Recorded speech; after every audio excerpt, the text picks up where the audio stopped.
जय श्री कृष्ण बच्चों। आज का जो हमारा टॉपिक है वो है क्लास 6 का ज्योग्राफी का चैप्टर नंबर 6, जिसका टाइटल है major landforms of the earth. ठीक है बच्चों, अब ये चैप्टर स्टार्ट करने से पहले मैं आपको एक चीज बता दूं।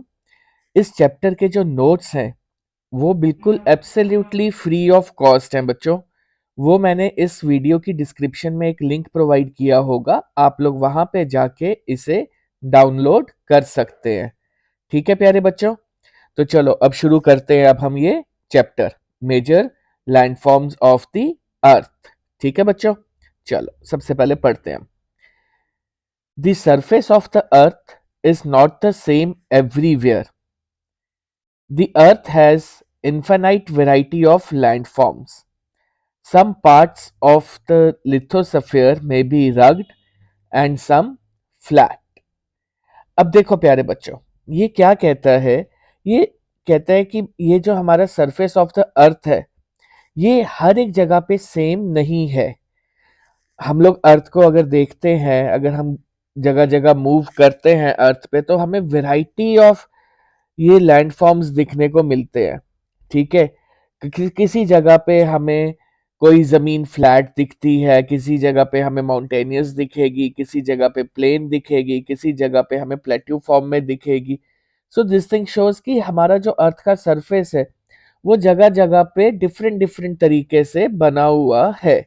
हर एक जगह पूरी अर्थ बिल्कुल सेम नहीं है। किसी जगह पे आप देखो, आप अगर ट्रेवल करते हो, आप देखते हो लैंडफॉर्म्स के रूप में। अगर मैं आपको बताऊं, आप अगर कहीं जाते हो हिल स्टेशन पे, वहां पे आप बड़े बड़े माउंटेन्स देखते हो। अगर आप प्लेन्स में चले जाते हो तो आप वहां पे जैसे हरिद्वार वगैरह साइड, वहां पे फ्लैट लैंड्स आपको दिखेंगी।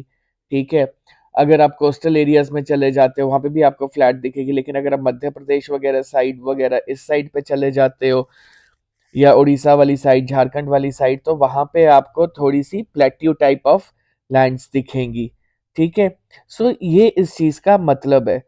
ठीक है बच्चों, these landforms are result of two processes.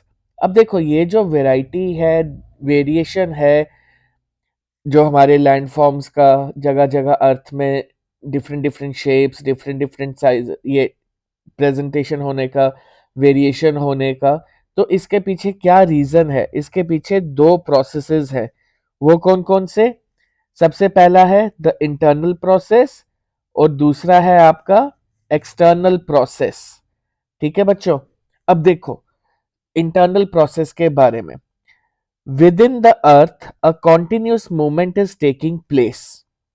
The first or the internal process leads to the upliftment and sinking of the earth's surface at several places. अब देखो बच्चों, इंटरनल प्रोसेस से क्या मतलब हुआ कि हमारी धरती के अंदर, हमारी अर्थ के अंदर भी मूवमेंट्स चल रही हैं। वो कौन सी मूवमेंट्स होती हैं? वो होती हैं प्लेट्स की मूवमेंट्स।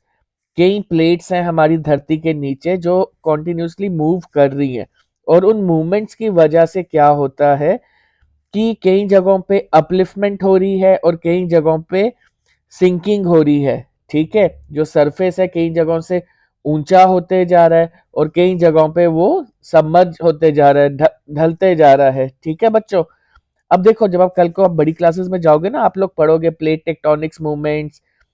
ठीक है, ये सब मूवमेंट्स होंगी प्लेट्स के ये अर्थ के अंदर, ये जो मूवमेंट्स होती है प्लेट्स की, तब हमने वहां पे ये सीनियर क्लासेस में पढ़ना है। वहां पे आपको इन्हें डिटेल में बताएंगे। लेकिन अभी आप सिर्फ इतना जानो कि अर्थ के अंदर कुछ प्लेट्स होती हैं, उनकी मूवमेंट्स होती रहती हैं, and because of those movements, continuous movements, क्या होता है कि कुछ एरियाज जो हैं उनका साइज अपलिफ्टमेंट होती जाएगी और कई जो है वो सिंक करते जाएंगे। ठीक है बच्चों, अब सेकंड प्रोसेस जो है वो है एक्सटर्नल प्रोसेस। अब देखो एक्सटर्नल प्रोसेस क्या होता है। द सेकंड और the external process is the continuous wearing down and rebuilding of the land surfaces. अब देखो बच्चों, एक्सटर्नल प्रोसेस या जिसे हम सेकंड प्रोसेस बोलते हैं, जिसकी वजह से ये वेरिएशन है सरफेस ऑफ द अर्थ में, वो क्या है आपका? किस कारण से होता है एक्सटर्नली? वो दो चीजें हैं। ठीक है, वेयरिंग डाउन और रीबिल्डिंग। ठीक है, continuous wearing down and rebuilding of the land surfaces. अब वेयरिंग अवे का क्या मतलब हुआ? The wearing away of the earth surface is called erosion. ठीक है, the surface is being load by the process of erosion and rebuilt by the process of deposition. These two processes are carried out by running water, ice and wind. अब देखो बच्चों, erosion और deposition में क्या difference है? Erosion हो गया, जैसे कि मैं आपको एक अगर एग्जांपल दूं, माउंटेन की हाइट से जब रिवर्स वगैरह आते हैं वो अपने साथ क्या करते हैं, कई चीजों को इरोड करते हुए लेते आते हैं। ठीक है, वहां पे क्या हो रहा है, वहां से वो चीजें निकलती आ रही है हाई हाई माउंटेन से। ठीक है, वेयर एज ये आगे जाके रिवर्स क्या करते हैं, इन्हीं चीजों को जो वहां से इरोड करके लाए हैं आगे जाके उनको डिपॉजिट कर देंगे किसी ना किसी जगह पे। तो एक जगह पे क्या हो रहा है, एक जगह से निकल रहा है और दूसरी जगह पे डिपॉजिट हो रहा है। सो ये आपका सेकंड प्रोसेस होता है जिसे हम क्या बोलते हैं, एक्सटर्नल प्रोसेस। इसी चीज को हम बोलते हैं वेयरिंग। ठीक है, और रीबिल्डिंग। ठीक है, इरोजन और डिपोजिशन। और ये इरोजन और डिपोजिशन जो है ये किस किसकी वजह से ये होते हैं?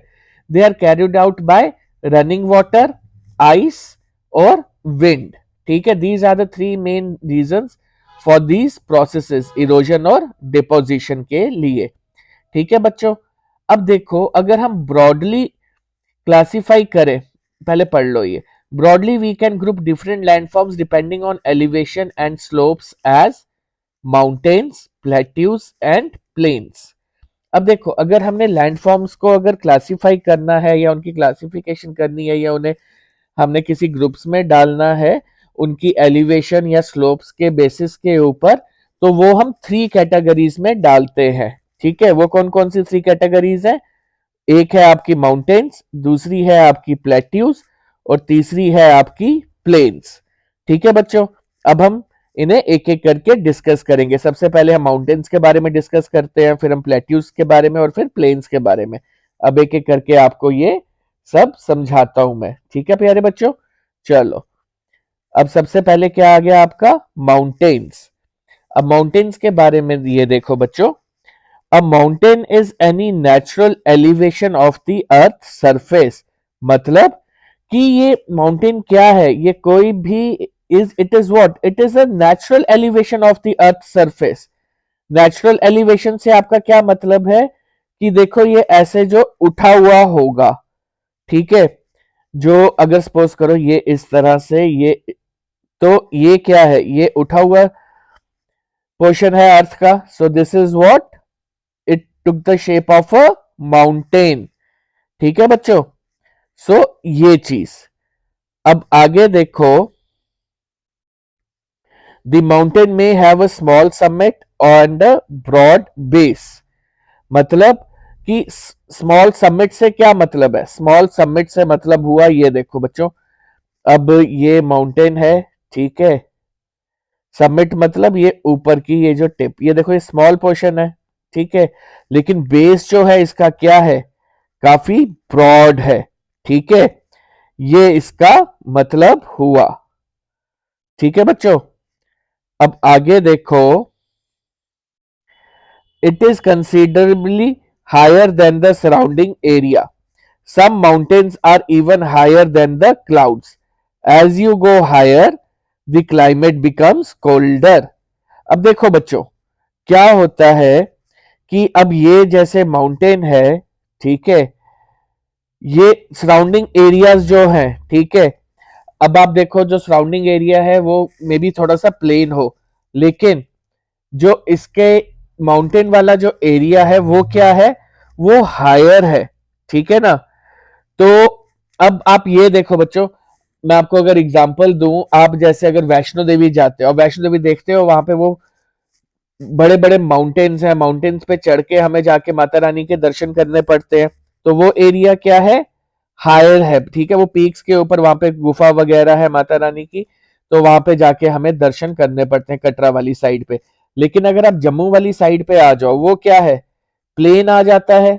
ठीक है नहीं, सो दिस थिंग शोज की क्या, कि माउंटेन्स जो होते हैं वो स्लाइडली क्या होते हैं, हायर होते हैं as compare to the surrounding areas.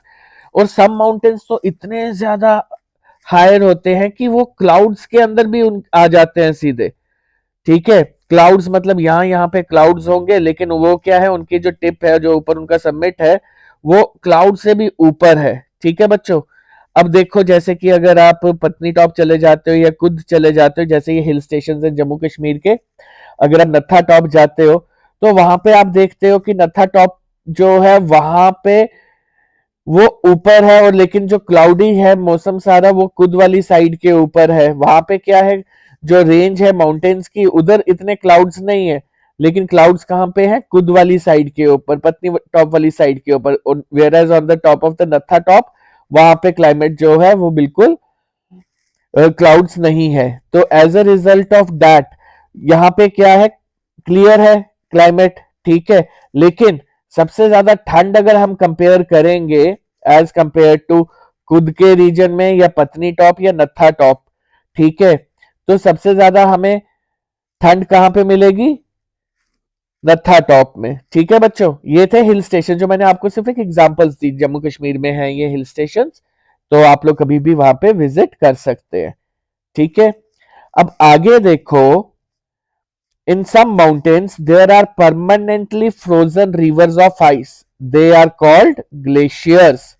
अब देखो बच्चों, क्या होता है कि कुछ ऐसे भी माउंटेन्स हैं जहां पे जो इतनी ऊंचाई पे होते हैं, और वहां का जो क्लाइमेट होता है बहुत ही ज्यादा फ्रोजन टाइप होता है, और उसकी वजह से क्या होता है, वहां पे जो पानी होता है वो सारा जम गया होता है। ठीक है।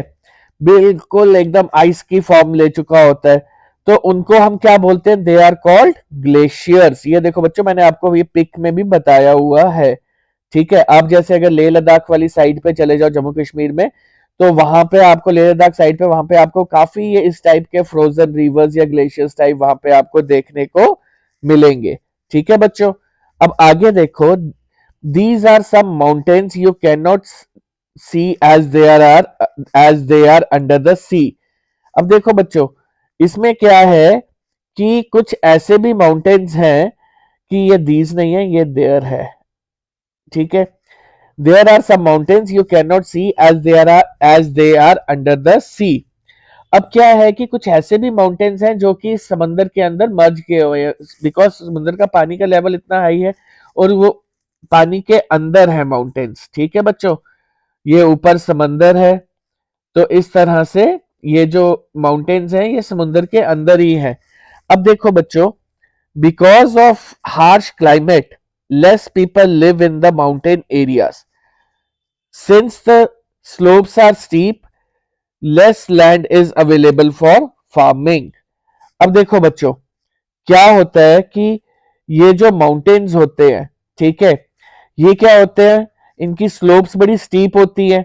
तो as a result of that, अब जब ये देखो ये माउंटेन्स की स्लोप्स बड़ी स्टीप है, तो यहाँ की जो क्लाइमेट कंडीशंस भी होती है वो भी अच्छी नहीं होती, बड़ी हार्श क्लाइमेट होता है यहाँ पे।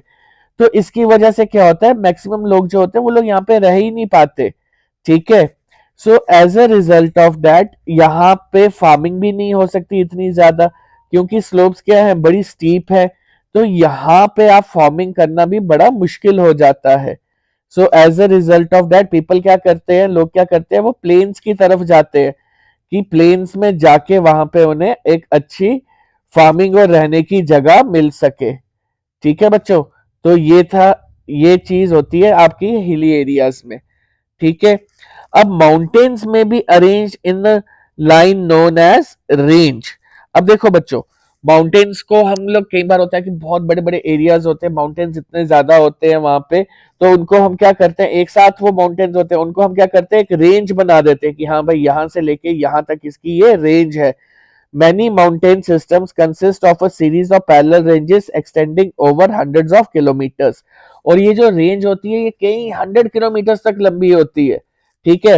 अब आप जैसे ये देखो, अगर हम बात करें पहले हिमालयस की, तो हिमालयन रेंज जो है, आप ये देखो, ये सिक्किम वगैरह साइड से होते हुए, नेपाल वगैरह साइड से होते हुए जम्मू कश्मीर में ये आती है। तो ये हंड्रेड्स ऑफ किलोमीटर की ये क्या है, हिमालयन रेंज। ठीक है। The Himalayas, the Alps and the Andes are the mountain range of Asia, Europe and South America respectively. Mountains vary in their heights and shape. अब ये देखो, ये ऊपर, ये तो मैंने आपको इंडिया वाली में ये आपको बता दिया, ये वाली जो है एरिया, यहाँ पे क्या है, ये आपकी हिमालयन रेंज। लेकिन अगर हम यूरोप की भी अगर बात करें, यूरोप में अगर आपकी आती है तो वो कौन सी आती है, एल्प्स। तो ये जो पिंक एरिया के अंदर है ये सारी क्या है, ये अब जिसे मैं ग्रीन कर रहा हूं, ये आपकी है एल्प्स रेंज। ठीक है, जैसे स्विट्जरलैंड हो गया, ऑस्ट्रिया, ऑस्ट्रेलिया नहीं, ऑस्ट्रिया, ठीक है, ऑस्ट्रिया वगैरह, तो ये जो है ये सारा कौन सी रेंज के अंदर आता है, ये सारा आपका एल्प्स रेंज के अंदर आता है, और बहुत ब्यूटीफुल जगह है ये। और साथ ही साथ अगर आप देखो साउथ अमेरिका की अगर हम बात करते हैं तो वहां पे एंडीज करके है रेंज माउंटेन की। अब देखो ये है साउथ अमेरिका, अब ये वाला जो पोर्शन है साउथ अमेरिका का, ये क्या है, ये एंडीज माउंटेन्स की रेंज है। ठीक है बच्चों, ये तीनों चीजें मैंने आपको यहाँ पे इनकी मैप्स देख के आपको इधर बताया हुआ है। ठीक है बच्चों, अब आगे देखो, there are 3 types of mountains. अब कौन कौन सी कैटेगरीज है माउंटेन्स की, कौन कौन सी टाइप्स है माउंटेन्स की। सबसे पहली है आपकी फोल्ड माउंटेन्स, दूसरी है आपकी ब्लॉक माउंटेन्स, तीसरी है आपकी वॉल्केनिक माउंटेन्स। ठीक है बच्चों, अब ये देखो, अब हम एक एक करके इन माउंटेन्स के बारे में पढ़ेंगे, in different different types of mountains के बारे में। अब सबसे पहले अगर हम पढ़ेंगे वो है फोल्ड माउंटेन्स। फोल्ड माउंटेन्स के बारे में देखो, the Himalayan mountains and the Alps are young fold mountains with rugged relief and high conical peaks। अब ये देखो बच्चों, ये जो हिमालयन माउंटेन्स है और ये जो एल्प्स मैंने अभी आपको पीछे बताया, ठीक है, ये हिमालयन रेंज और ये एल्प्स, ये क्या है, these are what, young fold mountains with rugged relief. Rugged का क्या मतलब हुआ, अनइवन। ठीक है, तो अनइवन मतलब लाइक कोई सिस्टमैटिक ऑर्डर में नहीं है, कोई ऊंचा है, कोई उससे भी ऊंचा है, कोई थोड़ा फिर नीचे आ रहे हैं, तो इस तरीके से। ठीक है, माउंटेन्स की जो हाइट्स वगैरह वो वेरी करती रहती है, यहाँ पे कोई सिस्टमैटिक ऑर्डर में नहीं है कि एक ही हाइट के माउंटेन्स हो, ऐसा नहीं है, अनइवन है। जैसे कि अगर कोई ए साइज का है, कोई इतना है, कोई इतना है, फिर इतना आ गया, फिर इधर से ऐसे आ गया, ये सब क्या हो रहा है, ये सब हो रहा है कि अनइवन, इसे हम बोलते हैं रग्ड। और हाई कोनिकल पीक्स, अब ये देखो कोनिकल पीक से क्या मतलब हुआ, ये देखो कोन की तरह, ये कोन की शेप बनती है जैसे आप आइसक्रीम खाते हो कोन्स में, तो बस ये सोचो ये उल्टा कोन है। ठीक है, तो ये क्या है, ये पीक्स, ये काफी कोनिकल पीक्स हैं इधर। ठीक है, तो ये चीज। अब आगे देखो बच्चों, the Aravallis range in India is one of the oldest fold mountain systems in the world. The range has considerably worn down due to the process of erosion. अब देखो बच्चों, अरावली रेंज जो है इंडिया में, ठीक है, वो सबसे ज्यादा क्या है, ओल्डेस्ट फोल्ड माउंटेन की रेंज मानी जाती है। ठीक है, दुनिया में। और ये जो रेंज है ये क्यों ऐसे है कंसिडरेबली, ये क्या है, इसे वर्न डाउन मतलब लाइक काफी सालों से कई प्रोसेसेस हुए इरोजन के, जिसकी वजह से ये काफी डाउन आ चुके हुए हैं। तो इरोजन्स काफी हुई है, कई मिलियन सालों से ये चीजें चलती आ रही है प्रोसेस, ये थोड़ा कि एक दिन में ये सब चीजें हो जाती हैं, कई हजार साल लगते हैं बच्चों इसे। ठीक है, अब नेक्स्ट है आपका जैसे the Appalachians in North America and the Ural Mountains in Russia have rounded features and low elevation. They are very old mountains. अब जैसे नॉर्थ अमेरिका का मैंने आपको बताया एपेलाचियंस, और ये यूरल माउंटेन्स, यूरल माउंटेन्स अगर आप याद करो पिछले वाले चैप्टर में मैंने आपको बताया था, यूरोपियन कॉन्टिनेंट और रशियन कॉन्टिनेंट को कौन सेपरेट करता है, वो है ये आपके यूरल माउंटेन्स। ठीक है, अब ये जो यूरल माउंटेन्स और एपेलाचियंस जो है, ये क्या है, ये इनके राउंडेड फीचर्स है, मतलब like as compare to conical shapes, ये इनका थोड़ा सा ये इस तरीके से है, ये थोड़ा राउंडेड शेप में। ठीक है, instead of having a conical, ये क्या है, ये राउंडेड शेप्स में। ठीक है, लो एलिवेशन है, मतलब लाइक इस तरीके से, यहाँ पे देखो कितनी स्टीप एलिवेशन है एकदम से ऐसे, बट वेयर एज अगर हम इसकी बात करें ये थोड़ी सी लो एलिवेशन है। They are very old fold mountains. ठीक है बच्चों, अब याद रखना इंडिया में अगर सबसे ज्यादा ओल्ड फोल्ड माउंटेन्स की अगर हम बात करते हैं तो वो कौन से हैं, वो अरावलीज रेंज है। ठीक है, जो कि दुनिया की भी सबसे ज्यादा पुरानी ओल्ड सिस्टम माउंटेन्स की मानी जाती है। ठीक है, फोल्ड माउंटेन सिस्टम्स की दुनिया की सबसे ज्यादा अगर पुरानी कोई है तो वो क्या है, अरावली रेंज। ठीक है, नेक्स्ट आपका आता है ब्लॉक माउंटेन्स। ब्लॉक माउंटेन्स क्या होते हैं? They are created when large areas are broken and displaced vertically. The uplifted blocks are termed as horst and the lower blocks are called graben. The Rhine Valley and the Vosges Mountains in Europe are examples of such mountain system.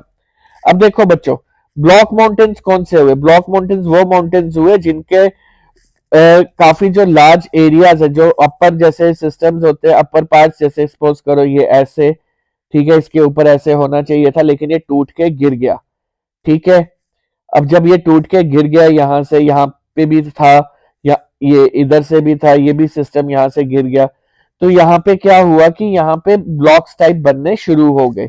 अब ये देखो यहाँ पे ये क्या है, ये square shape में, ठीक है, ये जो ऊंचा है और ये नीचे वाला, ठीक है, इसको मैं कलर डिफरेंट कर देता हूँ नीचे वाले को। ठीक है, ये येलो आ गया नीचे वाला। अब ये जो ऊंचे वाला है इसको हम क्या बोलते हैं? इसको हम बोलते हैं अपलिफ्टेड ब्लॉक जो है, इसको हम बोलते हैं हॉर्स। ठीक है, इसको हम क्या बोलते हैं? हॉर्स। ठीक है बच्चों, तो और ये जो नीचे वाला है इसको हम क्या बोलेंगे? लोअर ब्लॉक को हम इसे बोलते हैं ग्रैबन। ये कई बार एग्जाम में पूछा जाता है बच्चों। और अगर हम इसी ब्लॉक माउंटेन्स की अगर हम एग्जांपल दें तो ये यूरोप में पाए जाते हैं, राइन वैली और वॉस्कस माउंटेन्स इन यूरोप। ठीक है बच्चों, अब नेक्स्ट आपका आता है वॉल्केनिक माउंटेन्स। वॉल्केनिक माउंटेन्स के बारे में अब ये देखो, they are form due to volcanic activity. Mount Kilimanjaro in Africa and mount Fujiyama in Japan are examples of such mountains.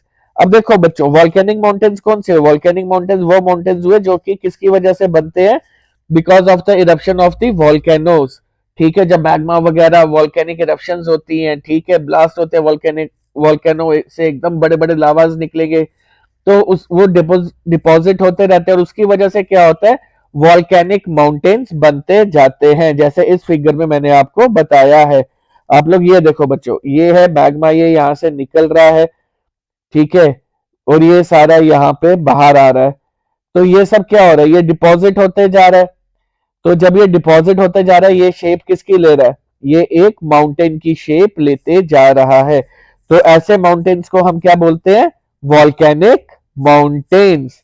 ठीक है बच्चों, अब आगे देखो, ये जो माउंटेन्स हैं, mountains are very useful. The mountains are the storehouse of water. Many rivers have their source in the glaciers in the mountains. Reservoirs are made and the water is harnessed for the use of people. Water from the mountain is also used for irrigation and generation of hydroelectricity. अब देखो बच्चों, ये जो mountains होते हैं ये बहुत ही ज्यादा यूजफुल होते हैं। वो क्यों? क्योंकि ये ना स्टोर हाउस भी होते हैं। किस चीज के स्टोर हाउस होते हैं? ये पानी के, वाटर के। बिकॉज देखो, कई रिवर्स का जो सोर्स है वो क्या है? वो ग्लेशियर्स हैं। ये जो जैसे मैंने आपको इधर पीछे फिगर में भी बताए थे कि ये देखो यहाँ पे, ये जैसे माउंटेन्स में ये ग्लेशियर्स वगैरह बने हुए हैं, तो इसकी वजह से क्या है, यहाँ से पानी तो निकलता जाएगा ना हमेशा, तो वो क्या बन जाता है? वो एक तरह का सोर्स बन जाता है। ठीक है, कई रिवर्स का, रिजर्वायर्स का। तो as a result of that, ये जो पानी होता है ये कौन यूज करते हैं? लोग यूज करते हैं। और ये जो पानी होता है माउंटेन से, जो किस पर्पसेस के लिए और भी यूज होता है? ये इरिगेशन के लिए भी यूज होता है, और साथ ही साथ इससे हम क्या करते हैं? इलेक्ट्रिसिटी भी प्रोड्यूस करते हैं। आप लोग देखते हो ना बच्चों, कई रिवर्स के ऊपर डैम्स वगैरह बना दिए गए होते हैं, तो वो डैम से क्या होता है? इलेक्ट्रिसिटी प्रोड्यूस की जाती है। ठीक है बच्चों, अब देखो, the river valleys and the terraces are ideal for cultivation of crops. अब ये जो रिवर वैलीज बनती हैं, जैसे ये रिवर्स के साइड पे ये जो वैलीज बनती जा रही हैं या फिर टेरेसेस, ये किसके पर्पस के लिए सबसे ज्यादा बेस्ट होते हैं? ये किस चीज के लिए? For the cultivation of crops, क्योंकि यहाँ पे जो न्यूट्रिएंट सॉइल का जो होता है वो बहुत अच्छा होता है और काफी अच्छी कल्टीवेशन यहाँ पे हो सकती है। अब mountains have a rich variety of flora and fauna. अब ये फ्लोरा क्या होता है और फोना क्या होता है? फ्लोरा क्या हुआ? प्लांट्स। ठीक है, और फना हो गया एनिमल साइड पे। अब माउंटेन्स पे आप देखते हो ये वैरायटी ऑफ वेरिएशन होती है डिफरेंट डिफरेंट माउंटेन्स पे, कहीं पे कुछ पाया जाएगा, कहीं पे कुछ पाया जाएगा, तो इसलिए हम क्या बोलते हैं कि माउंटेन्स जो होते हैं they have a rich variety of plants और एनिमल्स। तो उनको अगर हम ये ज्योग्राफिकल टर्म्स में अगर हम बोलें तो क्या बोलते हैं, instead of using the plants and animals, इसको हम बोलते हैं फ्लोरा एंड फना। ठीक है। The forest provide fuel, fodder, shelter and other products like gum, resin etcetera. अब देखो ये जो फॉरेस्ट वगैरह होते हैं इससे हमें क्या मिलता है, फूड भी मिलता है, फ्यूल भी मिलता है, शेल्टर भी मिलता है, और other products like gum, resin etcetera, जो कि आगे काफी ज्यादा यूजफुल चीजें हैं। और माउंटेन्स की वजह से ही क्या है, idealistic site for tourist, they visit the mountain for their scenic beauty. Several sports like paragliding, hang gliding, river rafting and skiing are popular in the mountains. ठीक है बच्चों, अब देखो माउंटेन्स की वजह से क्या होता है, आइडियलिक साइट्स बन जाती हैं, बहुत ही ब्यूटीफुल ब्यूटीफुल व्यूज बन जाते हैं देखने के लिए। तो इसकी वजह से क्या होता है, काफी टूरिस्ट अट्रैक्शंस हो जाती हैं ये, तो टूरिस्ट आते हैं देखने के लिए। अब जैसे आप देखो, अगर आप जम्मू कश्मीर की अगर आप बात करें, तो जो कश्मीर है, कश्मीर में बहुत ही ज्यादा सीनिक ब्यूटी है, वहां पे टूरिस्ट आते हैं देखने के लिए बार बार। और साथ ही साथ ये माउंटेन्स की वजह से क्या होते हैं, कई ऐसे स्पोर्ट्स हैं जो कि हिली एरियाज में ही खेले जा सकते हैं, जैसे कि आपके पैराग्लाइडिंग हो गई, या हैंड ग्लाइडिंग हो गई, या रिवर राफ्टिंग हो गई, ठीक है, या फिर skiing are popular in the mountain. Skiing हो गया, जैसे बर्फ के ऊपर वो स्कीइंग करना, ठीक है। तो ये चीजें, ये सब चीजें इतनी ज्यादा पॉपुलर होती है किसकी वजह से, ये माउंटेन्स की वजह से। अगर ये माउंटेन्स ही ना हो देन ये चीजें कैसे पॉसिबल होंगी। तो ये माउंटेन्स जो है एक तरह से क्या है, idyllic site for the tourist, मतलब उनके लिए एक तरह की अट्रैक्शन है ये माउंटेन्स। ठीक है बच्चों, तो ये था आपका माउंटेन्स के बारे में। प्यारे बच्चों, अब हम पढ़ेंगे प्लेट्यूज के बारे में। ठीक है, प्लेट्यूज क्या होते हैं वो अब हम जानेंगे। अब देखो, a plateau is an elevated flat land. It is a flat topped table land standing above the surrounding area. अब देखो बच्चों, इसका क्या मतलब हुआ, प्लेट्यू क्या है, एक एलिवेटेड फ्लैट लैंड, एक उठी हुई फ्लैट लैंड। जैसे कि फ्लैट टॉप टेबल, जैसे हम टेबल देखते हैं ना, टेबल होता है जैसे हमारे घर में, वैसा ही शेप में क्या होती है, लैंड होती है। ठीक है, तो उसको हम क्या बोलते हैं, प्लेट्यू। ठीक है, A plateau may have one or more sides with steep slopes.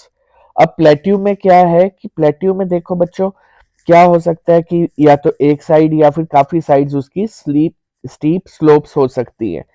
The height of a plateau often varies from few hundred meters to several thousand meters.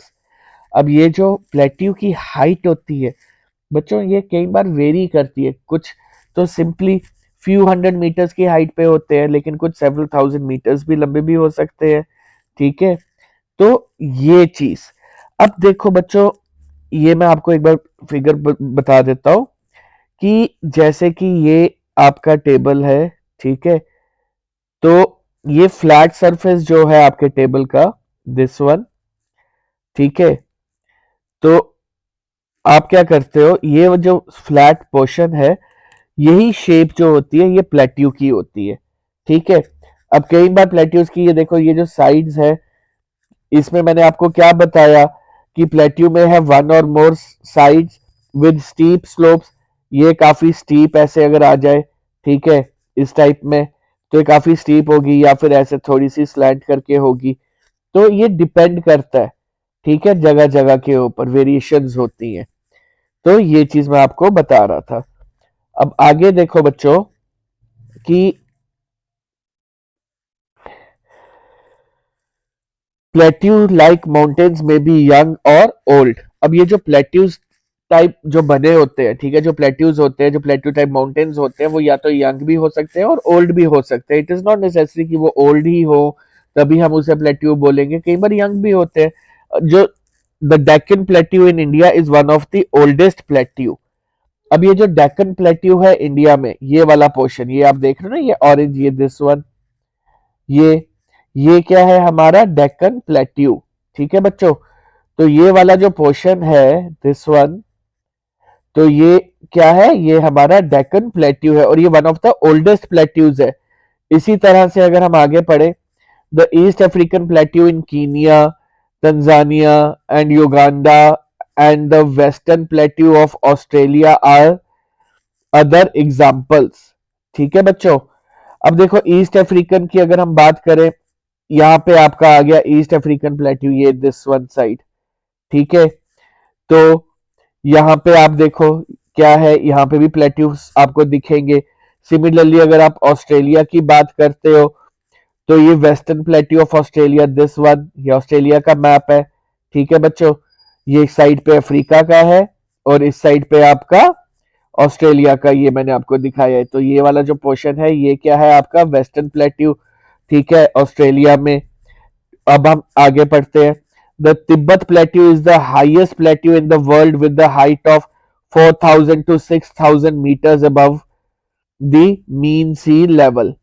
अब ये देखो बच्चों, ये वाला जो येलो पोर्शन आप देख रहे हो ना नीचे, इंडिया वाली जो लास्ट डायग्राम दी हुई है, इसमें आप ये देखो, ये जो येलो पोर्शन है ये वाला, ये क्या है, ये आपका तिब्बतियन प्लेट्यू है और ये दुनिया का सबसे हाईएस्ट प्लेट्यू है। ये 4000 to 6000 metres above the mean sea level पे है। ठीक है बच्चों, तो ये चीज ये हमेशा याद रखना। तो आगे देखो, ये है कि plateaus are very useful because they are rich in mineral deposits. अब प्लेट्यूज का हमेशा याद रखना, प्लेट्यूज जो होते हैं वो हमेशा रिच होते हैं किस चीज में, मिनरल डिपॉजिट्स में।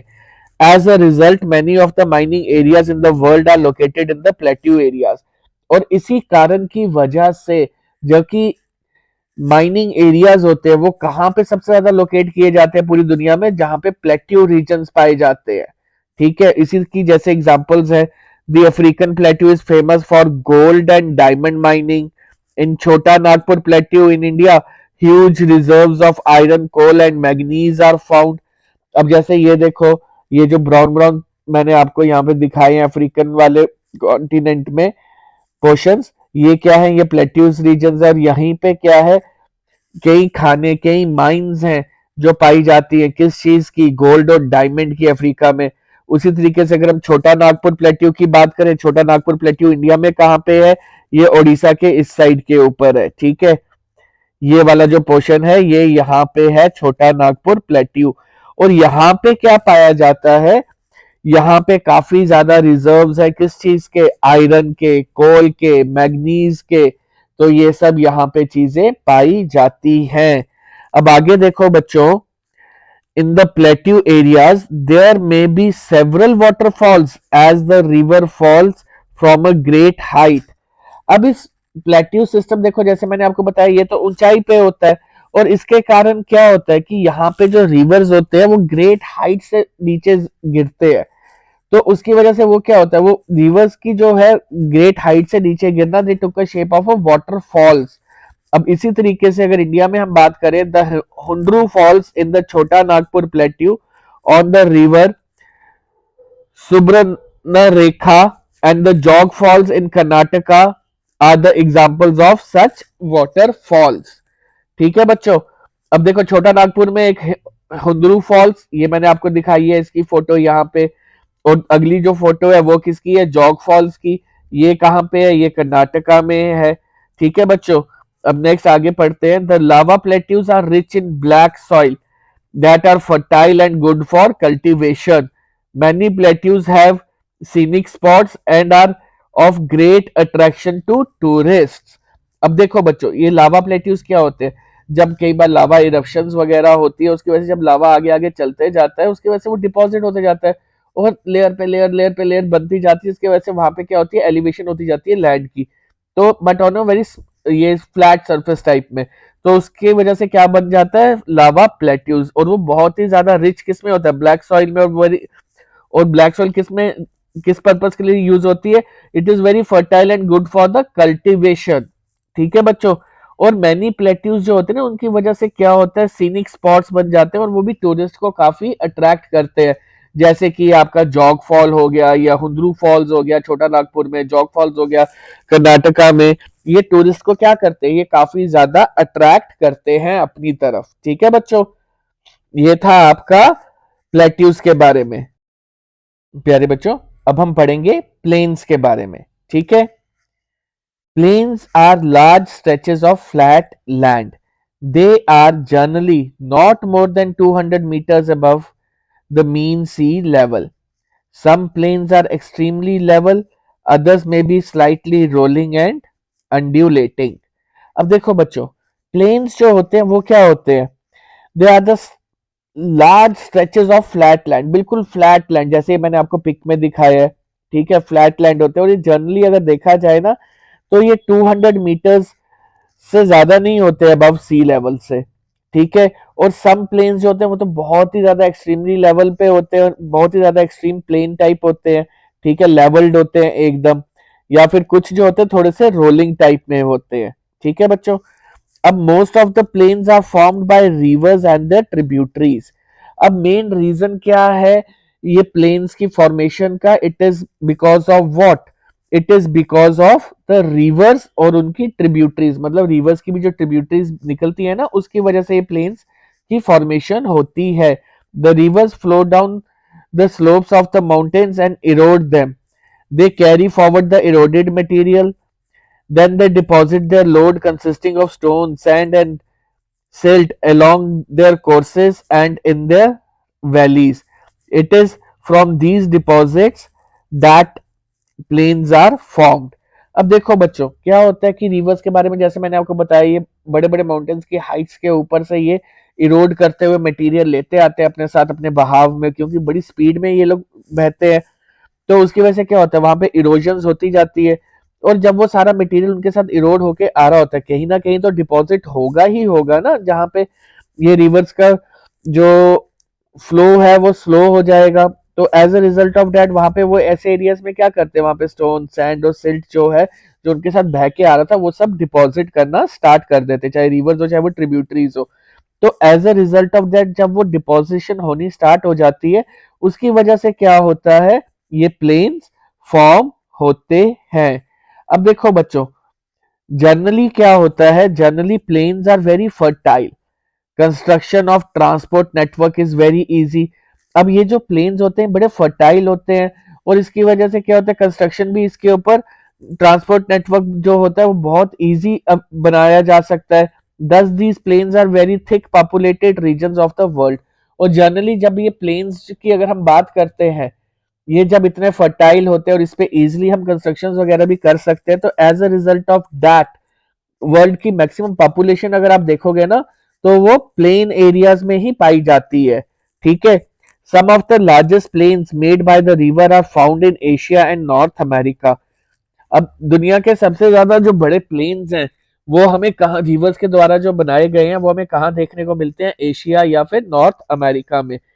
For example, in Asia these plains are found by Ganga and the Brahmaputra in India and Yangtze in China. अब देखो, अगर हम एशिया की बात कर रहे हैं तो यहाँ पे प्लेन्स किसकी वजह से बन रहे हैं, गंगा और ब्रह्मपुत्र की वजह से। और चाइना की अगर हम बात करें तो वहां पे यंगटीज रिवर की वजह से। Plains are the most useful area for human habitation. There is a great concentration of people as more flat land is available for building houses as well as for cultivation. अब देखो बच्चों, जो plain areas होंगे वहां पे बड़ा easy हो जाता है रहना भी। ठीक है, तो उसकी वजह से वहां पे क्या होता है कि लोगों के लिए काफी इजी है अपने घर बनाना भी और कल्टीवेशन करना भी। जैसे ये देखो, मैंने आपको इधर प्लेन पे एक घर भी बने हुए दिखाए और साइड पे ये खाली जमीन है, और यहाँ पे ये कल्टीवेशन वगैरह भी बड़े इजी तरीके से हो सकती है। In India too, the Indo Gangetic plains are the most densely populated region of the country. अब देखो, ये जो है इंडिया में अगर हम बात करें इंडो गैंजेटिक प्लेन्स की, तो यहाँ पे ये जो एरिया है ये सबसे ज्यादा highly populated, densely populated region of the country का माना जाता है।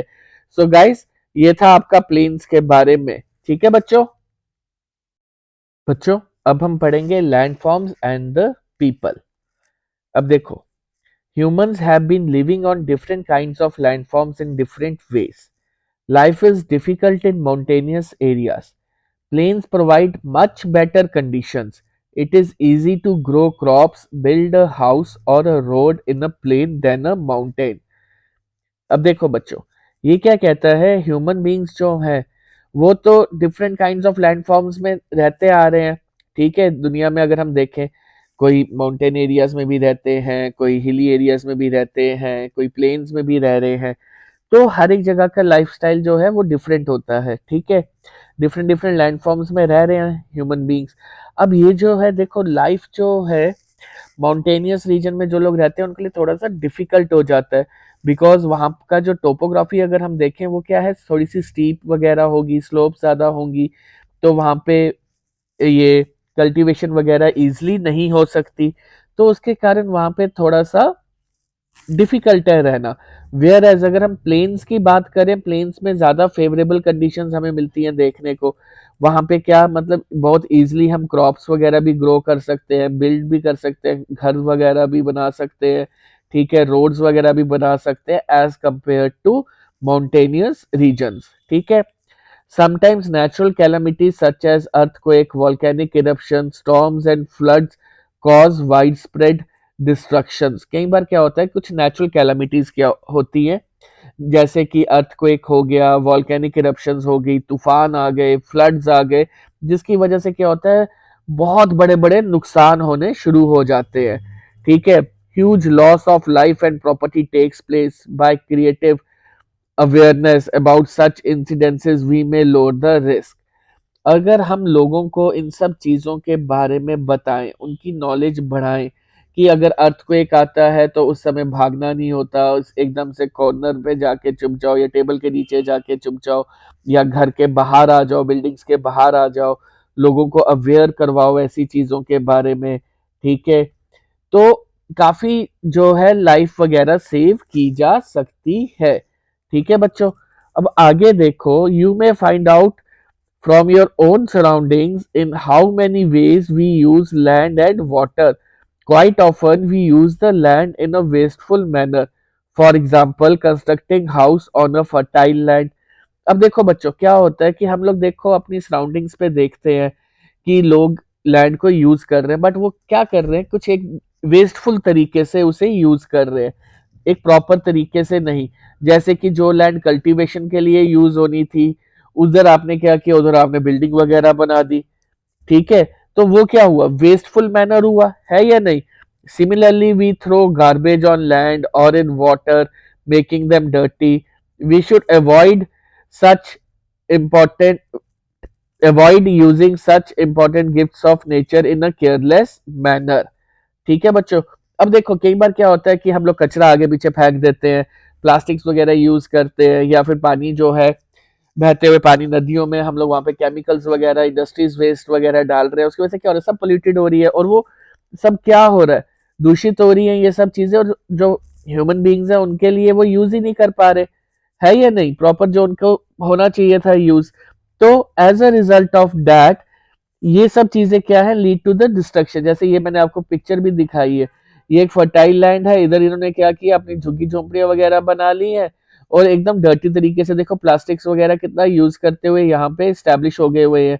जबकि यहाँ पे अगर इस लैंड के ऊपर अगर चाहते तो अच्छे तरीके से कंस्ट्रक्शन, ये कल्टीवेशन वगैरह करके इधर से काफी अनाज वगैरह उगा सकते थे। ठीक है, the available land is not only for our use, it is our duty to leave the earth a better place for future generation as well. अब देखो बच्चों, ये जो अवेलेबल लैंड है जिसपे हम लोग रहते हैं, ये सिर्फ हमारी यूज के लिए नहीं है, जबकि आगे आने वाली जनरेशन्स के लिए भी है। इसी लैंड पे उन्होंने भी रहना है। कल को देखो बच्चों, आप लोग भी कल को बड़े होगे, पेरेंट्स बनोगे, तो आप लोग यही चाहोगे ना कि आपके बच्चों को भी अच्छी अच्छी चीजें मिले, अच्छा इन्वायरमेंट मिले, अच्छी जगह मिले रहने के लिए। तो वो सब कैसे पॉसिबल होगा, अगर आज हम लोग अब प्रॉपर तरीके से जिएंगे, हम लोग गंदगी नहीं फैलाएंगे, साफ सुथरी जगह रखा करेंगे, वेस्टफुल मैनर में कंस्ट्रक्शंस वगैरह नहीं करेंगे, प्रॉपर कल्टीवेशन करेंगे, इंडस्ट्रियल वेस्ट वगैरह जो है उसे एकदम से ऐसे नदी नालों में नहीं छोड़ा करेंगे। ठीक है ना बच्चों, तो ये चीज क्या होगी, हमारी आगे फ्यूचर की जनरेशन्स के लिए अच्छा ही रहेगी और फ्यूचर जनरेशन्स जो होंगी वो उसे यूज कर सकेंगी। ठीक है बच्चों, तो ये था आपका लैंडफॉर्म्स एंड द पीपल। बच्चों अब हम करेंगे इंपॉर्टेंट डेफिनेशंस, वो सारी डेफिनेशन जो इस चैप्टर में इंपॉर्टेंट दी गई हुई है। ठीक है बच्चों, सो लेट्स स्टार्ट। सबसे पहली है आपकी internal process. The process that originates inside the earth is called the internal process. For example volcano, earthquake, etcetera etcetera. ठीक है, अब देखो बच्चों, इंटरनल प्रोसेस से क्या हुआ, जो अर्थ के अंदर हो रही हो। ठीक है, ऐसे प्रोसेसेस जैसे वॉल्केनिक वोल्केनो की मूवमेंट्स वगैरह, या फिर प्लेट टेक्टोनिक मूवमेंट्स, प्लेट्स की मूवमेंट्स, या फिर अर्थक्वेक्स वगैरह, ये सब क्या होती है, ये अर्थ के अंदर हो रही है चीजें। ठीक है, तो इसको हम क्या बोलते हैं, इंटरनल प्रोसेस। नेक्स्ट है आपकी definition, external process. The process which works on the earth surface is called external process. अब देखो बच्चों, एक्सटर्नल प्रोसेस क्या हुआ कि आपका जो वो प्रोसेसेस जो हमारे अर्थ के सरफेस के ऊपर हो रहे हो, जो हम अपने सामने देख भी सकते हैं। ठीक है, ऐसे प्रोसेसेस को हम क्या बोलते हैं, एक्सटर्नल प्रोसेस। जैसे कि मैंने आपको बताया था जब मैं चैप्टर आपको भी समझा रहा था, इरोजन और डिपोजिशन, तो ये जो प्रोसेसेस हैं ये कहाँ पे हो रहे हैं, एक्सटर्नली हो रहे हैं। ठीक है, तो as a result of that इसको हम क्या बोलते हैं, एक्सटर्नल प्रोसेस। नेक्स्ट आपकी डेफिनेशन है माउंटेन्स की। ठीक है, a mountain is a high land mass with sharp sloping surface. It is generally higher than surrounding areas. अब देखो बच्चों, माउंटेन की क्या डेफिनेशन है, माउंटेन जो है वो क्या है, एक high land mass with sharp sloping surface. ठीक है, अब ये देखो जैसे मैंने आपको बताया था, ये अगर आपका माउंटेन है, ठीक है, तो ये क्या है, हाई लैंड मास है, ये हाइट पे है। ठीक है, ये ऐसे अगर ये लैंड मास है तो ये इसके यहाँ से एलिवेटेड है। ठीक है, तो और विद शार्प स्लोपिंग सरफेस, ये देखो शार्प स्लोपिंग सरफेस, तो इसको हम क्या बोलते हैं, it is generally higher than the surrounding areas. तो इस चीज को हम क्या बोलते हैं, माउंटेन्स। ठीक है बच्चों, तो अब आगे देखो, plateau. It is an extensive and relatively flat upland. It can be 90 metre to 9000 metre high than the surrounding areas. अब देखो बच्चों, प्लेट्यूज क्या हुए, ये रिलेटिवली फ्लैट अपलैंड्स इन्हें बोला जाता है। ठीक है, ये ऐसे, ठीक, तो इस तरीके से ये जो फ्लैट सरफेस है, ये लैंड इस तरीके से ऊपर उठी हुई, ठीक, इसको हम क्या बोलेंगे, प्लेट्यूज। ठीक, और ये 90 मीटर से लेके 9000 मीटर्स तक हाइट इसकी हो सकती है। जैसे मैंने आपको बताया, ये तिब्बतियन प्लेट्यू दुनिया का सबसे ऊंचा प्लेट्यू है। ठीक है, उसकी हाइट इतनी ही है लगभग। ठीक, अब लास्ट आपकी डेफिनेशन आती है plains. A flat and relatively low lying land is called the plains. Most of the plains are formed by rivers and their tributaries. अब देखो, जो फ्लैट और रिलेटिवली लो लाइंग लैंड होगी, ठीक है, प्लेन्स होंगी, उसे हम क्या बोलेंगे, प्लेन बोलेंगे। फ्लैट होती है वो लैंड्स। ठीक है, यहाँ पे ना आपको प्लेट्यूज टाइप दिखेंगे ना माउंटेन्स टाइप, मैक्सिमम एरियाज जो है वो बिल्कुल एकदम प्लेन है, बिल्कुल फ्लैट है। तो दैट एरियाज जो होते हैं ना प्लेन्स वाले, ये बड़े हेल्पफुल होते हैं किसके लिए, ह्यूमन सिविलाइजेशन जो रहना चाहे उनके लिए, कल्टीवेशन के लिए, ये सब चीजों के लिए। और जनरली ये जो प्लेन्स होते हैं ये किसकी वजह से फॉर्म्स होते हैं, ये रिवर्स और उसकी ट्रिब्यूटरीज की वजह से। सो बच्चों, ये थी आपकी इंपॉर्टेंट डेफिनेशंस। प्यारे बच्चों, अब हम करेंगे इन चैप्टर क्वेश्चंस, जो कि इस चैप्टर को पढ़ते हुए जो साइड पे हमारे क्वेश्चंस दिए गए हुए थे ना, वो अभी हम करेंगे। ठीक है, अब क्वेश्चन नंबर 1 क्या था, look carefully at photograph number 1 to 10, right one sentence of about each of the photograph. अब देखो, बुक अगर आप खोलोगे अपनी टेक्स्ट बुक, उसके अंदर आप देखोगे ये फोटोग्राफ्स दी गई हुई है, और इन फोटोग्राफ्स को देखते हुए इस पे नंबर्स भी दिए गए 1 2 3 4 5 6 7 8 9 10।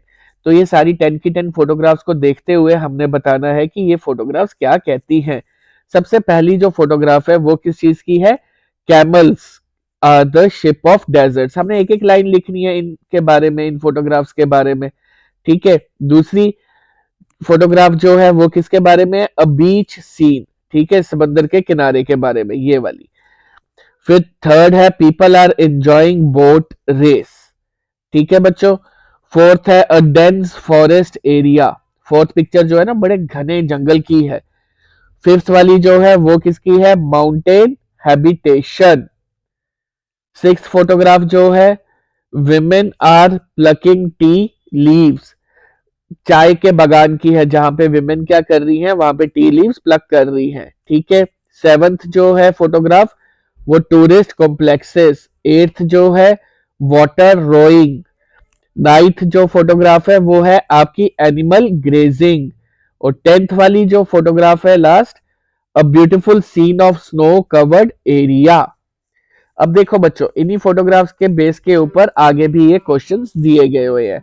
Name the landform features shown in the photograph number 1 2 and 7। So अब इसका आंसर है फोटोग्राफ नंबर 1 जो है sand dunes in desert area. दूसरी जो है अ कोस्टल एरिया। और नंबर 7 पे जो है वो है माउंटेन एरियाज। ठीक है बच्चों। नेक्स्ट क्वेश्चन है आपका, what appears to be the main use of this land? Photograph 9 में, this land is mainly use for animal rearing and grazing. Next question है आपका, what activities do you see in the photograph number 3 6 8 and 9? Photograph 3 जो है वो boat racing की है। Photograph 6 जो है प्लकिंग ऑफ टी लीव्स और टी प्लांटेशन। फोटोग्राफ 8 जो है वो बोट राफ्टिंग की है। और फोटोग्राफ 9 जो है वो किसकी है? Animal grazing. ठीक है बच्चों। अब नेक्स्ट क्वेश्चन है आपका, what type of houses do you see in photograph number 4 and 5? अब फोटोग्राफ 4 में अगर हम बात करेंगे तो वो शेड्स एंड टेंट्स है। फोटोग्राफ 5 में typical houses of hilly areas along with slopy roofs। Question number 6 है आपका, नेम द वाटर स्पोर्ट्स और games shown in photograph number 3 and 8। Photograph 3 में कौन सी गेम है? Boat racing. और फोटोग्राफ 8 में है बोट रोइंग और वाटर सर्फिंग। नेक्स्ट क्वेश्चन है, name two means of transport shown in photograph numbers 1 and 10। Photograph 1 में क्या है? कैमल्स। और फोटोग्राफ 10 में क्या है? रोड्स। ठीक है बच्चों। तो ये थे आपके इन चैप्टर क्वेश्चंस। बच्चों अब हम करेंगे टेक्स्ट बुक एक्सरसाइजेस। ठीक है। अब answer the following questions briefly. सबसे पहला क्वेश्चन आपको दिया है टेक्स्ट बुक एक्सरसाइज में, what are the major landforms? The surface of the earth is not same everywhere. It has an infinite variety of landforms. The major landforms are the mountains, hills, plateaus, basins, plains, peninsula, islands, etc. ठीक है बच्चों। अगर आप लोग चाहो तो आप ऐसे भी लिख सकते हो, the major landforms of the earth are mountains, plateaus and plains. ठीक है, बट मैंने थोड़ा सा ये डिटेल आंसर बना दिया था आप लोगों के लिए। अब नेक्स्ट है आपका, what is the difference between a mountain and a plateau? अब देखो बच्चों, mountain are the high and steep landforms that extend above the surrounding areas. Mountains क्या है? हाई और स्टीप लैंडफॉर्म्स हैं जो कि एक्सटेंड करते हैं above the surrounding areas. Where as अगर हम प्लेट्यू की बात करें, plateaus are the flat surface areas bounded by steep slopes. ठीक है बच्चों। अब प्लेट्यूज क्या है? ये फ्लैट सरफेस एरियाज हैं। ठीक है, बट इनकी जो स्लोप्स होती है वो बड़ी स्टीप होती है। ठीक है। Next point, generally mountains are the landforms that rises above 600 metres. ठीक है, माउंटेन्स की जो जनरली अगर हम बात करें लैंडफॉर्म्स की, अगर हम बात करते हैं वो 600 मीटर्स अबव सी लेवल होती है। These are generally landforms, they cover hundreds or even thousands of kilometers। ठीक है बच्चों। नेक्स्ट क्या है difference, there elevation can exceed 8000 metres, और प्लेट्यूज की क्या है elevation, it can exceed 4500 metres. Next difference, mountains are rich in forest, और प्लेट्यूज जो होते हैं they are the great reservoirs of different minerals. Fifth point, more than half of the world's fresh water originate to mountains. और इसमें क्या है plateaus में, the reverse of plateaus from form waterfalls when they fall from a great height. ठीक है, और last difference क्या है, Himalayas, Rockies and Andes are the main mountains in the world. Where as अगर हम प्लेट्यू की बात करें, Deccan plateau, East African plateau and Tibetan plateau are the major plateaus in the world. ठीक है बच्चों, तो ये थे आपके difference between the mountains and the plateaus. Next question है आपका, what are the different types of mountains. इसका आंसर आप इस तरीके से लिखोगे बच्चों, there are 3 types of mountains in the world, these are fold mountains, block mountains and the volcanic mountains. Fold mountains के बारे में आप लिखोगे, they form when the earth crust bends and buckles. Himalayas, Andes and Rockies are the main fault mountains. Block mountain के बारे में आप लिखोगे, they form when large areas are broken and displaced vertically. Vosges Mountains of Europe is an example of block mountain. Next है आपका volcanic mountains. Volcanic mountains में ये देखो बच्चों, they form due to the volcanic activities. Mount Kilimanjaro in Africa and mount Fujiyama in Japan are the major volcanic mountains in the world. इस तरीके से आपने आंसर लिखना है। ठीक है बच्चों, ये आंसर्स आपको पता है मैं थोड़े से डिटेल में क्यों देता हूं, ताकि आप लोगों का ना एक अच्छा इंप्रेशन बने क्लास में, जब आप एग्जाम्स दो उसमें आप लोगों को अच्छे मार्क्स मिले, so that you all can stood first in your class. आप सबकी फर्स्ट पोजीशन आनी चाहिए। ठीक है बच्चों, अब नेक्स्ट है, how are mountains useful to man.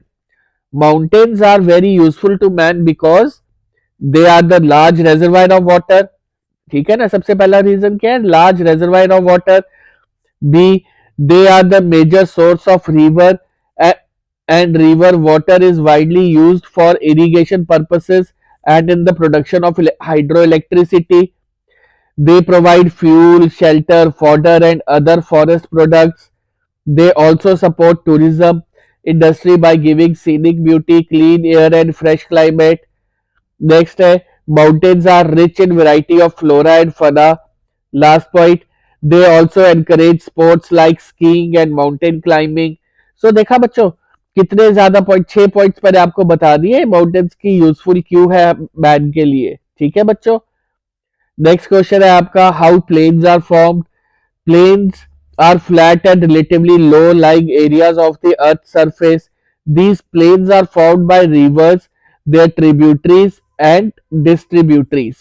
The river flow down from mountains and erode material, stone, sand, silt, and deposit it along their courses or in their valleys. In this way, the plains are formed with the help of deposit materials. ठीक है बच्चों, next आपका आता है, why are the river plains thickly populated. Generally the plains are flat and made up of the fertile soil, so they provide favorable conditions for agriculture. In plains, river flows slowly, therefore it can be used for navigation. The construction of transport network is easy in flat areas. Due to these qualities, the river plains are thickly populated. ठीक है बच्चों, ये reason है कि क्यों हमारे planes जो होते हैं थिकली पॉपुलेटेड होते हैं। सो सबसे पहला क्या बताया था मैंने आपको कि यहाँ पे रिवर्स भी बड़े स्लो होते हैं और यहाँ पे सबसे ज्यादा फर्टाइल सॉइल होती है, तो which is a favourable condition for what, for agriculture. ठीक है, fertile line favourable condition for agriculture. Reverse यहाँ पे स्लो होते हैं तो इसकी वजह से अभी can be use for navigation. Construction of transport network is very easy in the flat areas as compare to the mountain areas. So यही जो क्वालिटीज है इसकी वजह से यहाँ पे प्लेन्स पे थिकली पॉपुलेशन हमें देखने को मिलती है। अब आगे देखो बच्चों, why are the mountains thinly populated? Mountains are thinly populated because they have steep slopes and lack in good soil. These conditions are not favorable for agriculture. The steep slopes, on the other hand, makes the transportation and physical communication difficult. Mountain areas in the world are not much developed, so they can't provide modern facilities to their people. ठीक है बच्चों, अब देखो mountains जो है काफी steep slopes होती हैं, तो जिसकी वजह से वहां पे गुड सॉइल जो है वो लैक करेगी, और ये कंडीशन जो होती है नॉट फेवरेबल होती है किसके लिए? एग्रीकल्चर के लिए। और ये दी स्लोप्स जो है ये ट्रांसपोर्टेशन और फिजिकल कम्युनिकेशन क्या कर देते हैं? डिफिकल्ट कर देते हैं। और माउंटेन एरियाज जो है वो इतने ज्यादा डेवलप्ड नहीं है, सो वो वहां पे मॉडर्न फैसिलिटीज वगैरह लोगों को नहीं दे सकते, जिसके कारण माउंटेन्स जो होते हैं वो थिनली पॉपुलेटेड होते हैं। समझे बच्चों? अब नेक्स्ट है आपका टिक द करेक्ट आंसर्स। इसमें देखो बच्चों, the mountains differ from the hills in terms of elevation, slopes या एस्पेक्ट। सो इसका करेक्ट आंसर है एलिवेशन। ठीक है। नेक्स्ट है आपका glaciers are found in the mountains, plains और प्लेट्यूज। तो इसका आंसर है माउंटेन्स। ठीक है बच्चों। The Deccan plateau is located in Kenya, Australia या इंडिया? तो करेक्ट आंसर है इंडिया। ठीक है बच्चों।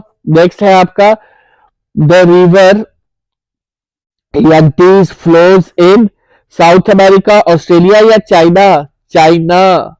ठीक है। नेक्स्ट क्वेश्चन है आपका an important mountain range in Europe is the Andes, the Alps और द रॉकीज? तो इसका करेक्ट आंसर है एल्प्स। ठीक है बच्चों। ये काट देना इधर से। हाँ। नेक्स्ट क्वेश्चन है आपका fill in the blanks. A dash is an unbroken flat or low level land. ये क्या है? इसका आंसर क्या आएगा बच्चों? इसका आंसर आएगा प्लेट्यू। ठीक है। नेक्स्ट है आपका the Himalayas and the Alps are example of dash types of mountains.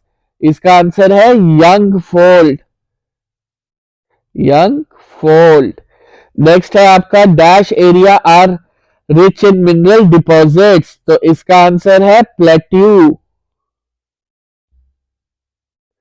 Next question है आपका the dash is the line of mountains. इसको हम क्या बोलते हैं? रेंज। नेक्स्ट क्वेश्चन है बच्चों the dash areas are most productive for farming. तो इसका आंसर है प्लेन। नेक्स्ट है बच्चों, आपको जो क्वेश्चन दिया गया हुआ आपकी टेक्स्ट बुक में वो है मैप स्किल्स। अब देखो इसमें हमने सबसे पहले माउंटेन रेंजेस के बारे में मार्क करना है। ठीक है।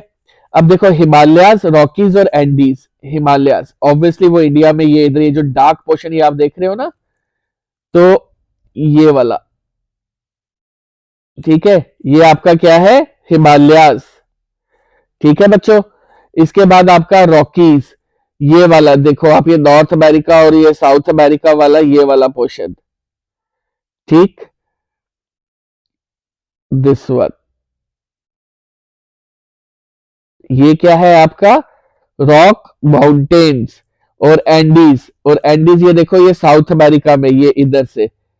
ठीक है।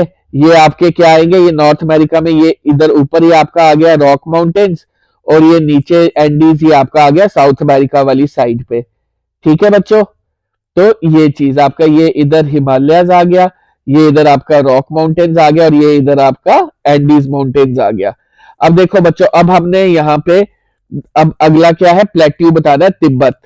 अब ये देखो, ये जो मैंने इधर ये इंडिया के साइड पे, ये इस साइड पे ये जो एरिया है, ये आपको स्क्वायर शेप्स ऐसे ही बनाए हुए हैं, तो ये क्या है? Tibetan plateau. ठीक है बच्चों। तो ये थे आपके टेक्स्ट बुक एक्सरसाइज।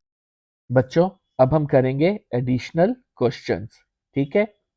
ये कुछ ऐसे एक्स्ट्रा क्वेश्चंस हैं जो मैं आपको दे देता हूँ, सो डैट कि आपकी प्रैक्टिस भी हो जाए, और एक अच्छा लगता है कि रिवीजन करते हुए आपको हर एक एस्पेक्ट पता होना चाहिए आपके चैप्टर के बारे में। ठीक है बच्चों। So let's start. सबसे पहले क्या है? Short answer questions. सबसे पहला क्वेश्चन है आपका, define the term erosion and deposition. ठीक है बच्चों। Erosion, transportation of eroded material by river, wind, ice etc. is called erosion. It levels shown by the elevated landform of the earth. अब देखो बच्चों, इरोजन क्या हुआ? इरोजन हुआ कि मतलब transportation of eroded material.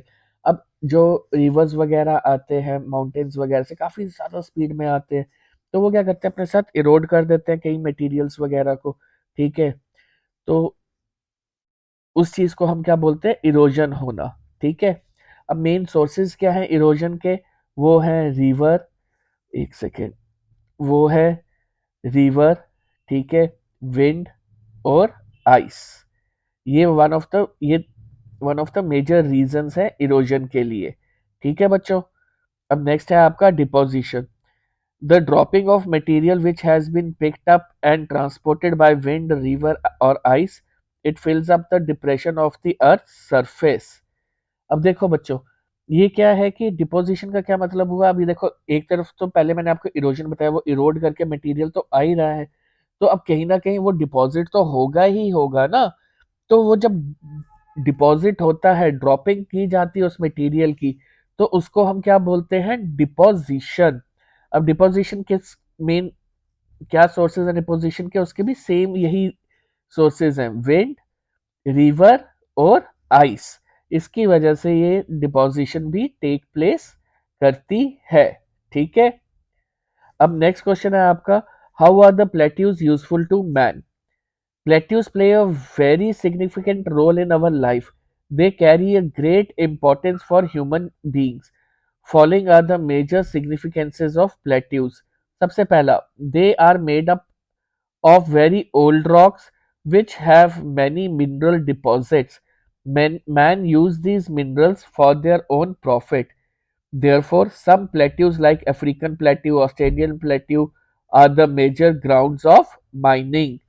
Next, plateaus have fertile soils which support agriculture. For example, Deccan Plateau is rich in black soil, therefore it became the major cotton producing center of India. ठीक है बच्चों, तो ये चीज, ये soil है। ठीक, next आपका क्वेश्चन है, what is an island? Name the two islands of Indian subcontinent. Island is a body of land that is completely surrounded by water. Two islands of Indian subcontinent are Sri Lanka and Maldives. ठीक है बच्चों, अब next question है आपका, answer the following questions. Plains are formed by, इसका answer है rivers and the tributaries. Write two advantages of plains. सबसे पहला, वेरी फर्टाइल और थिकली पॉपुलेटेड रीजन्स। ठीक है, नेक्स्ट क्वेश्चन है आपका, which plains are the mostly densely populated regions of India? And the correct answer is Indo Gangetic plains. Next है आपका, some of the largest plains made by the rivers are found इन, इसका answer है Asia and North America.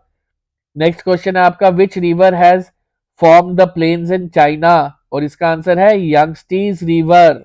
ठीक है बच्चों, अब आगे है आपका वेरी शॉर्ट आंसर क्वेश्चंस। अब ये देखो, what do you mean by the internal process? Internal process are those processes that originate under the earth surface. अगला क्वेश्चन है, what are the external process? External process is the continuous wearing down and rebuilding of the earth of the land surface. ठीक, next question है आपका, what is glacier? The permanently frozen river of ice is called the glacier. Next question है आपका, what do you mean by mountains? The continuous chain of arranged mountain is called the mountain range. Next question है आपका, name the oldest plateau of India? इसका answer है Deccan plateau is the oldest plateau of India. ठीक है बच्चों, next है आपका, fill in the blanks. The wearing away of the earth's surface is called erosion. ठीक है, नेक्स्ट है, dash mountains are created when large areas are broken and displaced vertically, तो इसका आंसर है ब्लॉक। ठीक है, नेक्स्ट है, the mountains are a dash of water, इसका आंसर है स्टोर हाउस। ठीक है, नेक्स्ट क्वेश्चन है आपका, फिल इन द ब्लैंक है आपका, the dash plateau is the highest plateau in the world with the height of dash to dash metres above the sea level.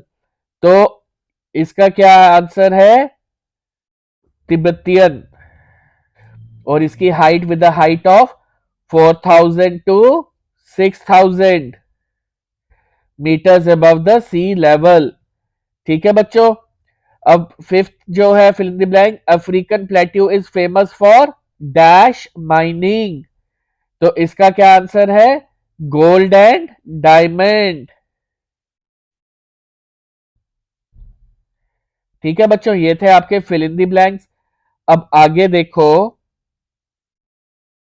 True और false. Deposition means lowering of the surface by the process of erosion. This is false. Plateaus lack mineral deposits. This is also false.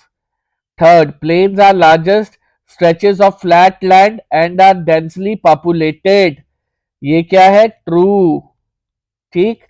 In India, huge reserves of iron, coal and manganese are found in the Chota Nagpur plateaus. तो ये क्या है? ये भी true. ठीक है, plains provide much better living conditions than mountains. This statement is also true. Next है आपका बच्चा, मैच द फॉलोइंग। अब देखो, हिमालयाज, हिमालयाज क्या है?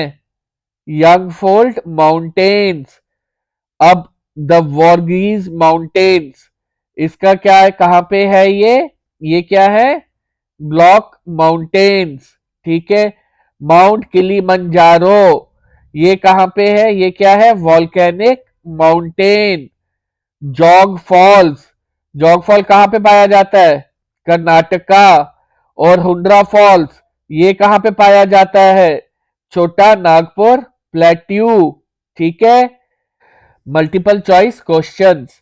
अब देखो बच्चों, विच one of the following processes leads to the upliftment and sinking of the earth's surface? External process, internal process, earthquake या volcanoes? तो इसका करेक्ट आंसर है इंटरनल प्रोसेस। नेक्स्ट है, which one of the following is associated with the external process? erosion, transportation of sediments, deposition और magma? तो इसका क्या answer है? मैग्मा। ठीक है, नेक्स्ट है आपका, on the basis of elevation and slope the landforms can be grouped as? तो इसके ऑप्शंस हैं rivers, lakes and seas, coastal plains and valleys, mountain plateaus and plains या प्लेन्स, वैलीज एंड रिजेस। तो इसका correct answer है mountain plateaus and plains. Next question है आपका, these are the permanently frozen rivers of ice, oceans, rivers, lakes या glaciers? तो इसका correct answer है ग्लेशियर्स। नेक्स्ट है आपका, which one of the following is different from the other three with reference to the mountain ranges of Asia? Andes, Ural, Hindu Kush या Pamir? तो इसका answer है एंडीज। ठीक है बच्चों, नेक्स्ट है, which one of the following is the oldest fold mountain system of India? Is it Maikal, Aravalli, Satpura या शिवालिक? तो इसका करेक्ट आंसर है अरावली। नेक्स्ट क्वेश्चन है, which one of the following is an example of block mountains? तो इसका options है हिमालयाज, अरावलीज, वॉस्गीज या फिर किलीमंजारो? तो इसका आंसर है वॉस्गीज। ठीक है, नेक्स्ट है, Mount Kilimanjaro and Fujiyama are form due to the volcanic activities, earthquakes, landslide या प्लेट मूवमेंट्स? तो इसका करेक्ट आंसर है वॉल्केनिक एक्टिविटीज। नेक्स्ट है आपका, it is the oldest plateau of India, कौन सा? Malwa plateau, Chota Nagpur plateau, western plateau, Deccan plateau? तो इसका करेक्ट आंसर है डेक्कन प्लेट्यू। ठीक है, लास्ट क्वेश्चन आपका है, which one of the following is the highest plateau in the world? तो इसका आंसर ऑप्शंस है east African plateau, Tibet plateau, western plateau या फिर डेक्कन प्लेट्यू? तो इसका करेक्ट आंसर है तिब्बत प्लेट्यू। तो बच्चों, ये था आपका इस चैप्टर के बारे में। अगर आपको मेरी वीडियो अच्छी लगी है तो please do subscribe my YouTube channel और अपने दोस्तों के साथ भी शेयर करना। और हाँ, इस चैप्टर के notes absolutely free of cost है और आप इसे डाउनलोड कर सकते हो। मैंने इस वीडियो की डिस्क्रिप्शन में लिंक प्रोवाइड किया होगा। ठीक है, अच्छा बच्चों, गॉड ब्लेस यू, जय श्री कृष्णा।